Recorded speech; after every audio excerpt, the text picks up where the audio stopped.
Hi అండి, నమస్తే. Welcome back to our channel పుష్పాంజలి క్రియేషన్స్. ఈరోజు మీకు జొన్నలతో దోశ ఎలా ప్రిపేర్ చేయాలో చూపించబోతున్నా. సో చాలామందికి జొన్నలతో చేసిన జొన్న రొట్టె కానీ జొన్న గట్క కానీ ఇంట్లో వాళ్ళకి అంతగా తినడం ఇష్టం ఉండదు. సో పిల్లలు అయితే మరీ అస్సలు తినరండి. సో ఇలా నేను ఇక్కడ చూపించే విధంగా జొన్న దోశ కనుక మీ ఇంట్లో వాళ్ళకి చేసి పెడితే జొన్న దోశని అస్సలు వద్దనరండి. ఎప్పుడు జొన్న దోశనే కావాలి అని అంటారు. సో నేను చూపించే పర్ఫెక్ట్ కొలతలతో మీరు కూడా ఇంట్లో ట్రై చేయండి. అండ్ అలాగే ఎలా వచ్చిందో నాకు కమెంట్ బాక్స్లో మెన్షన్ చేయండి. ముందుగా ఇక్కడ నేను 2 గ్లాసెస్ వరకు జొన్నలు తీసుకున్నానండి. 2 గ్లాసుల జొన్నలకి 1 గ్లాస్ మినప్పప్పు పర్ఫెక్ట్గా సరిపోతుందండి. ఈ కొలతలతో చేస్తే దోశ అనేది విరిగిపోకుండా పర్ఫెక్ట్గా వస్తుందండి.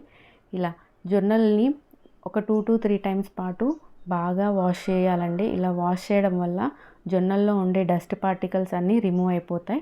సో ఇక్కడ బాగా ప్రెస్ చేస్తూ జొన్నలని అలాగే మినపప్పును కూడా బాగా కడిగేసుకోవాలండి.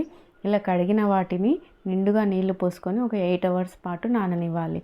ఇక్కడ జొన్నలు అనేటివి బాగా హార్డ్గా ఉంటాయి. సో దానికోసం ఒక 8 అవర్స్ పడుతుందండి జొన్నలు నానడానికి. మనం half an hour before grind చేసుకునే హాఫ్ అన్ అవర్ బిఫోర్ ఒక హాఫ్ కప్ అటుకులని ఇలా వాటర్ పోసి నానబెట్టుకోవాలి. మినప్పప్పుని కొంచెం కొంచెంగా తీసుకొని కొన్ని వాటర్ యాడ్ చేస్తూ ఇలా మెత్తటి పేస్ట్ లాగా గ్రైండ్ చేసుకోవాలి. చూస్తున్నారు కదా ఇక్కడ ఎంత మెత్తగా అయిపోయిందో మినప్పప్పు అనేది. కొన్ని వాటర్ యాడ్ చేసుకొని మినప్పప్పు అనేది మొత్తం మెత్తటి పేస్ట్ లాగా గ్రైండ్ చేసుకోండి. అలాగే మిగిలిపోయిన మినపప్పుని కూడా వేసుకొని ముందుగా నానబెట్టుకున్న అటుకులను తీసుకొని మొత్తం వాటర్తో సహా మొత్తం వేసేసి మళ్ళీ ఒకసారి గ్రైండ్ చేసుకోండి. ఇలా అటుకులు వేయడం వల్ల దోశకి మంచి క్రిస్పీనెస్ అనేది వస్తుందండి. అదే ప్రొసీజర్లో జొన్నలను కూడా మెత్తటి పేస్ట్ లాగా చేసుకొని వేసుకోండి. ఇప్పుడు ఈ జొన్న పేస్ట్ని అండ్ అలాగే మినపప్పు పేస్ట్ని కూడా బాగా ఇలా కలిపేసుకోవాలండి. ఈ బ్యాటర్ని ఎంత కలిపితే అంత మనకి ఫర్మెంటేషన్ అవుతుంది. సో మినిమం 5 మినిట్స్ పాటు కలిపేసుకోవాలండి జొన్న పిండి బ్యాటర్ని. ఇలా కలిపేసిన తర్వాత కొంచెం గ్యాప్ ఇచ్చి మూత పెట్టుకోవాలండి. ఇలా పెట్టుకోవడం వల్ల ఎయిర్ అనేది లోపలికి వెళ్ళి మంచిగా ఫర్మెంటేషన్ అవుతుంది. సో నేను ఇక్కడ next day early in the morning చూస్తున్నానండి. ఎంతో చక్కగా దోశ బ్యాటర్ అనేది ఫర్మెంటేషన్ అయింది. చూస్తున్నారు కదా ఎంత బాగా ఫర్మెంట్ అయిందో. సో ఈ మెథడ్లో మొత్తం మనం ఒకసారి కలిపేసుకోవాలండి. మొత్తం బ్యాటర్ని కలిపేసుకున్న తర్వాత మనకి ఎంత అవసరమో అంత మాత్రమే ఒక బౌల్లోకి తీసుకొని దాంట్లో తగినంత సాల్ట్ వేసుకొని కొన్ని వాటర్ పోసుకోవాలండి. ఇక్కడ మిగిలిపోయిన బ్యాటర్ని మొత్తం ఒక కంటైనర్లోకి వేసుకొని ఫ్రిడ్జ్లో స్టోర్ చేసుకోవాలి, లేదంటే అది పులిసిపోతుంది. ఇక్కడ నాకు దోశకి కావాల్సిన కన్సిస్టెన్సీలో ఇలా ఫ్లోయి కన్సిస్టెన్సీ వచ్చేంత వరకు తీసుకున్నాను.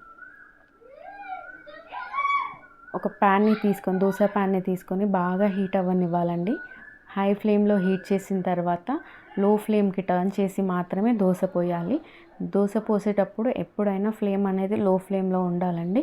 ఇలా నేను చిన్న బౌల్ తీసుకొని దోశను మొత్తం స్ప్రెడ్ చేస్తున్నాను.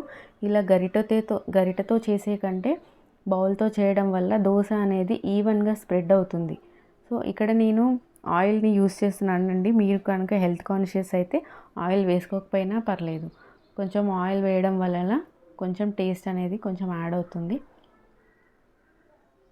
దోశని ఒక 5 to 4 మినిట్స్ పాటు బాగా కాలనివ్వాలండి. మనకి పైకి బ్రౌనిష్ కలర్ కనిపిస్తుంది. ఆ కనిపించే అంతవరకు దోశ అనేది కింది వైపు బాగా కాలనివ్వాలి.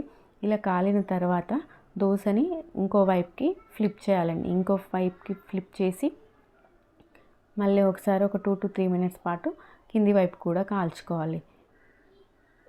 ఈ దోశని కొబ్బరి చట్నీతో పాటు లేదంటే పల్లి చట్నీతో అయినా మీరు సర్వ్ చేసుకోవచ్చండి. ఈ దోశ కనుక మీ ఇంట్లో వాళ్ళకి చేసి పెడితే అస్సలు వద్దు అనకుండా ఒక 4-5 దోశలు ఇంక ఎక్స్ట్రానే తింటారండి.